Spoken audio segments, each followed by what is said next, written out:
everybody, welcome back to my channel.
Like a very casual video. I'm literally in my dressing gown, no makeup. So I just want to kind of like give you a roundup of my entire year. So this is kind of like last year's video when you saw me talk about like my plans for 2018. Oh my god, how crazy. My plans for 2018 and like what I wanted to do and stuff, and like it's really interesting looking back on that and like the stuff I said about like what I wanted to do this year, and it's mad to think that this year is nearly over. So a couple of things that I want to get started with, and one and probably like the most important thing is to never lose hope. And I think so many times I have thought to myself, I'm not good enough, or why am I even doing this? Like, why do I even do YouTube? Like, I feel like I'm not getting anywhere with it. Like, why am I still doing it? And like, after watching I'm a Celebrity, when you realise like how many people want to become YouTubers and how many people like live for social media, like it's quite scary. And it makes, when I first started this, I felt quite unique because none of my friends done it, no one that I knew done it.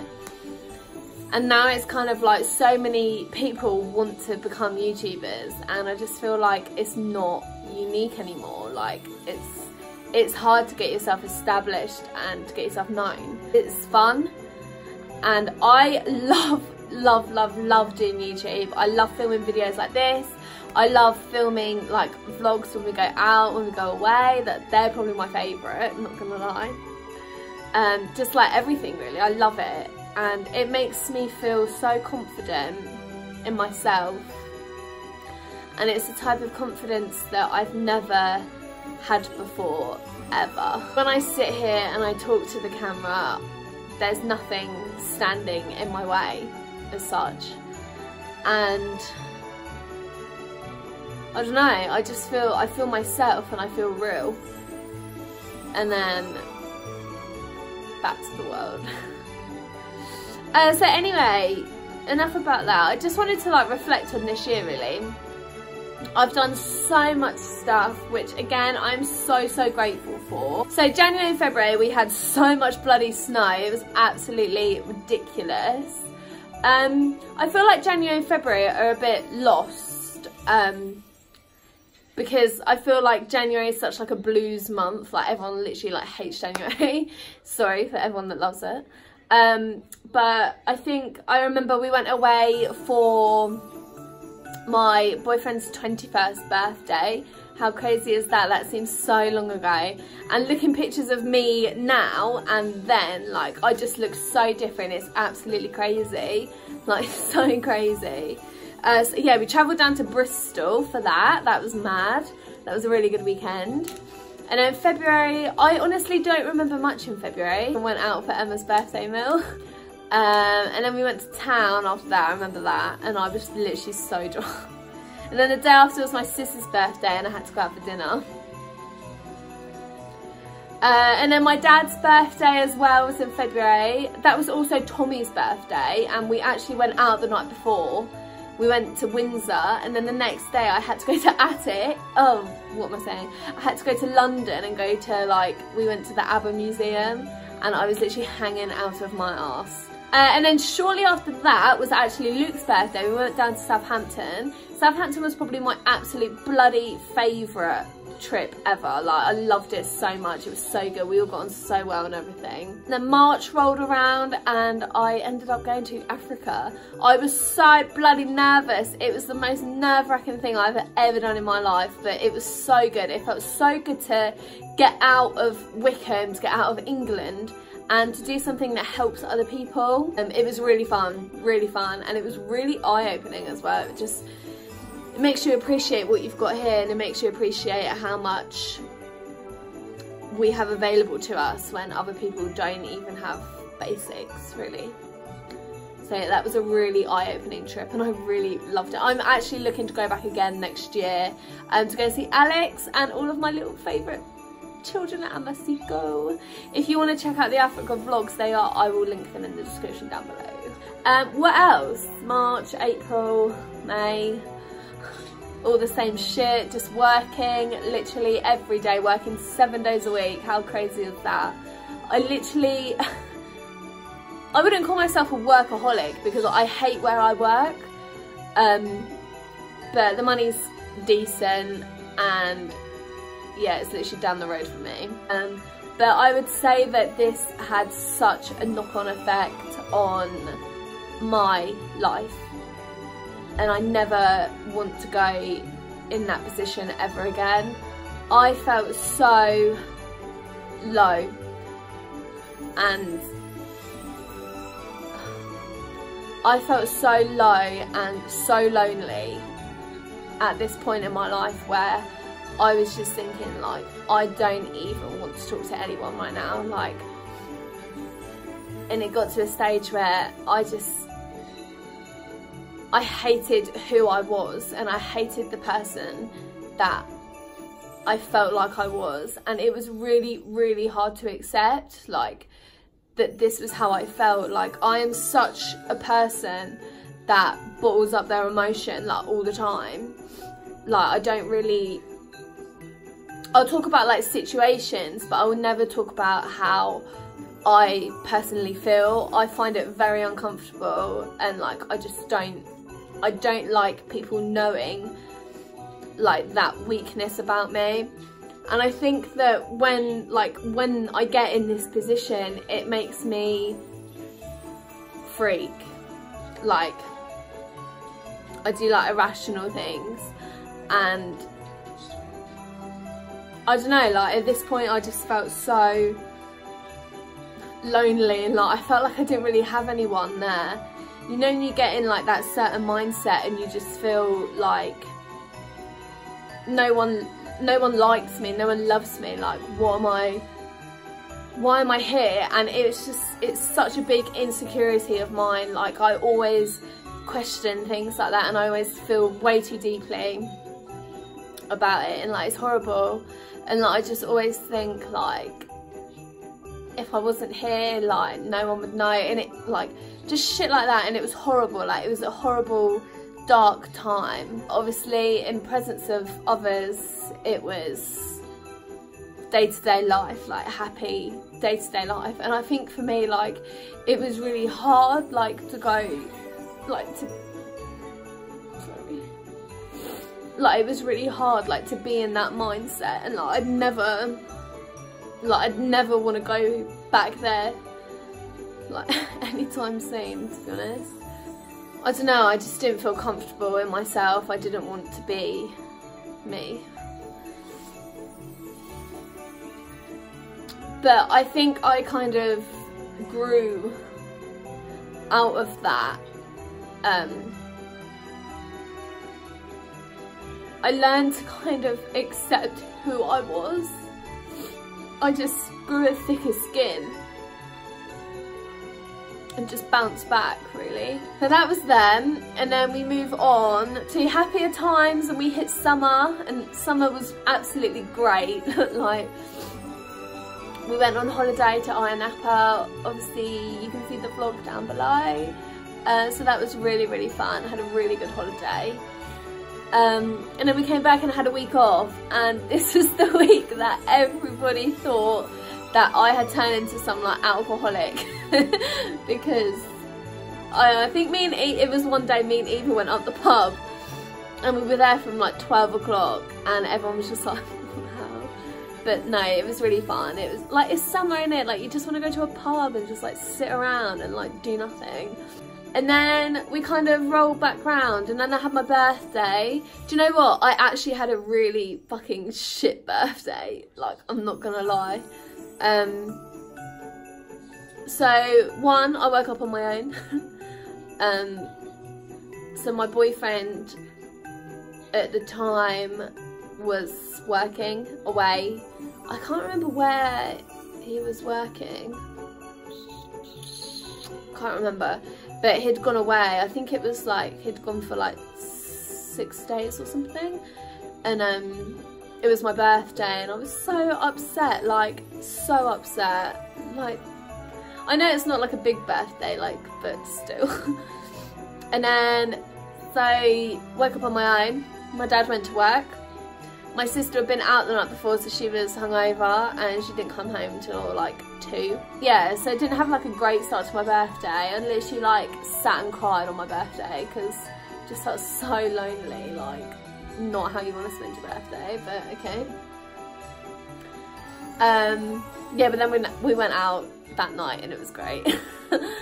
So then like the end of August, so my boyfriend at the time took me up the Shard, and it was bloody lovely. I had a lovely day. That was like probably one of the best days of my life, like to this day.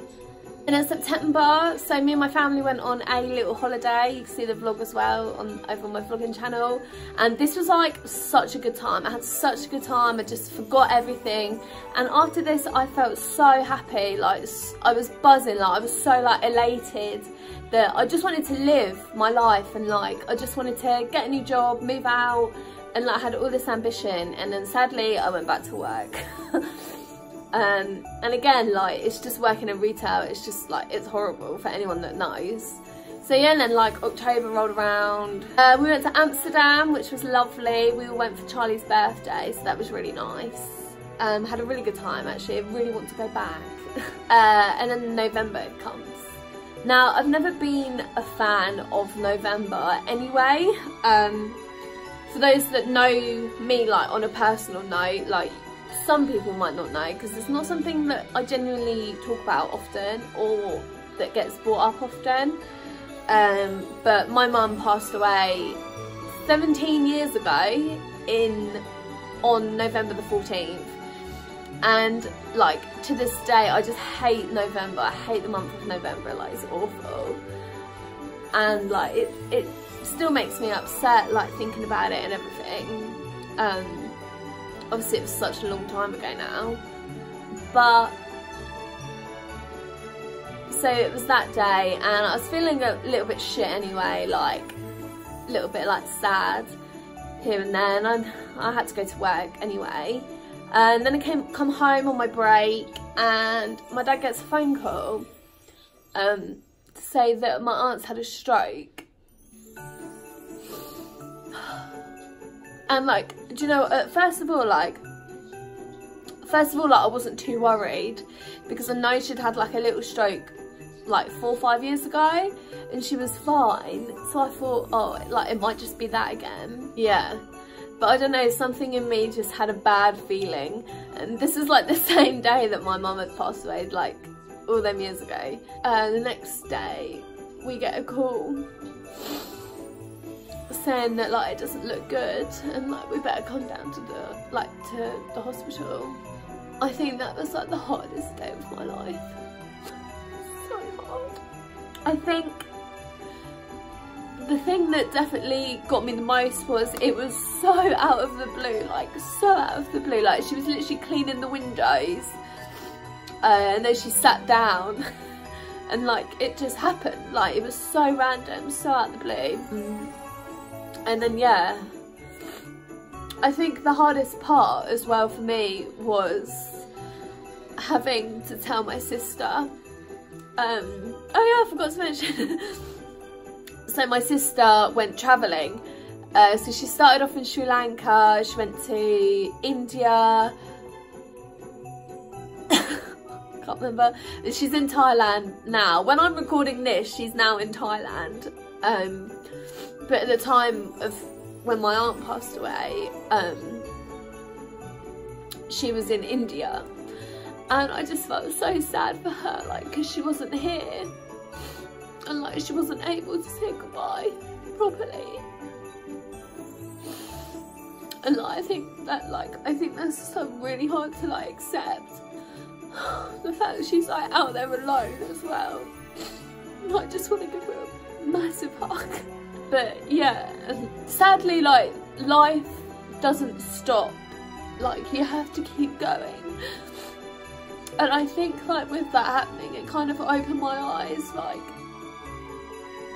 that you don't know what's around the corner. Like, you need to live your life like how you want. I think because of that, like, my emotions, like, I didn't know how to deal with it. I kind of like pushed everyone away, and just wanted to be on my own for a bit, and that really took its toll on my relationship as well. And like, looking back now, like, I shouldn't have done that, and like, I should have let him be there for me, but I was so scared, and like, I was so worried, like, about what I was gonna do without her, that I just freaked and like pushed him away. And like, I didn't want to talk to anyone, like, I didn't want to talk to my friends either. Like, I literally just wanted to be on my own. And like, so yeah, that was like really hard for me. So yeah, and then obviously all of that happened, and then like shit just went bad, like with my boyfriend, like because of me. And like, you look back now and like, you can see what an arsehole you've been, and like, it kills me inside, like, it really does. I think it's just shit like this, like, when you actually like sit down and like, you reflect back on your life, and you're like, why was I like that? Like, why did I feel like that? Why did I act like that? I think it's like really difficult like to accept. And that kind of brings me up to now, really.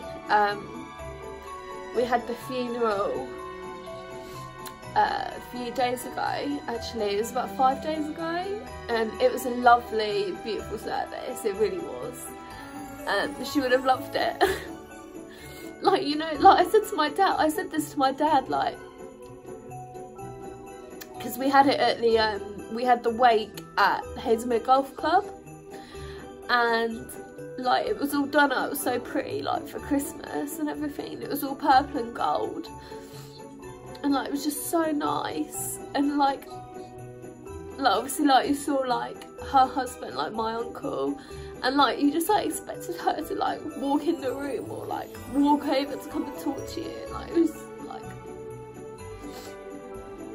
I don't know, like, as soon as I got into the fucking chapel, I just started crying, and I was just like, oh, I can't do this. And like, not having my sister there was really tough. Like, that kind of brings us up to now, really. Plans for the future. Plans for next year are definitely to get a new job, hopefully try and move out, and 3, probably just like think before you speak, think about like how you're going to affect other people. And also, I would probably say to just be happy and just live, like, don't think too much into it. And I think, like, I just think you'd have more fun in life if people stop overthinking. Like, it's so easy to just say, but I know, like, I know how it feels to like feel that low, and like I know how it feels to feel that shit, like about everything. And like right now, like it's really like not a great time. But I was reading a comment the other day on my vlogs, and it was just like, you're always like so happy, you're always in such a good mood. And it's just like, I think that is how like the internet comes across. Like, do you know what I mean? Like, I always seem happy in my vlogs because you don't ever like see me like upset. And I think like that really like hit me actually, because it's like what you see online is just like not fake, but you don't see all of it. What you see like 5 minutes out of my day, like when so much else happens. Do you know what I mean? Like plans for 2019, definitely them four. Yeah, I just wanna like be in a better mindset and just go into New Year with nothing from 2018. Like I just wanna like clean slate with my friends, my family. And I'm excited for the future. I'm excited for 2019. I've got a couple trips planned. Hopefully a new job. But yeah, so I just want to make the most like of my life. And like I do regret a lot of things that I done this year, maybe how I reacted like to situations or everything, but I know, like, well, I would like to think that my friends would always like stand by me, and like I would always be there for them, like for whatever. I just want to have a good 2019. I just need to stop worrying, stop being so anxious about everything, and just get on with life. You're never going to get it back, so what's the point? What's the point in holding grudges? I just spilled my beer. What's the point in holding grudges and everything? So, for everyone in 2018 that I've had a problem with, or that I've had an argument with, this is me giving you virtual forgiveness for everything. I don't care what it was, I don't care when it was. It's done, it's over, clean slate. And like I just wanna live. I don't wanna have any grudges like that. So there's no point. Thank you so much for watching. Let me know what your guys' plans are for 2019. If you have any resolutions, then I'd love to know. And I will see you all very, very soon. So thank you so much for watching. This video was incredibly hard to film. So don't forget to give it a like and subscribe if you want to see more. And this is literally what I mean by when you see the good and the bad. Like, this is my life, and it's real life, and it's me, it's my life. So, don't judge. Just be freaking happy.